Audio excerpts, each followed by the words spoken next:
హే మిత్రన్స్, ఈరోజు పూరితో సూపర్ టేస్టీగా ఉండే కర్రీ ఎలా చేయాలో తెలుసుకుందాం. ముందైతే ఒక కడాయిలో నూనె వేసి అందులో పోపులు, కరివేపాకు, ఎండుమిరపకాయలు, కట్ చేసి పెట్టుకున్న ఉల్లిపాయలు వేసుకొని అందులో కొంచెం పసుపు వేసి కలుపుకోండి.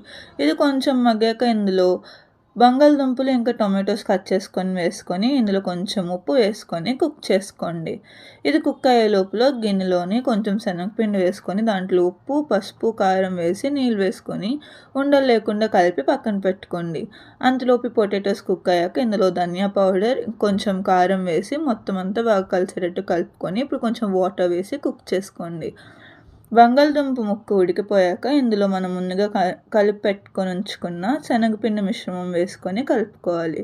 ఒక 2 మినిట్స్ అలా కుక్ అయ్యాక స్టవ్ ఆఫ్ చేసి వేడివేడి పూరితో సర్వ్ చేసుకొని తింటే చాలా బాగుంటుంది.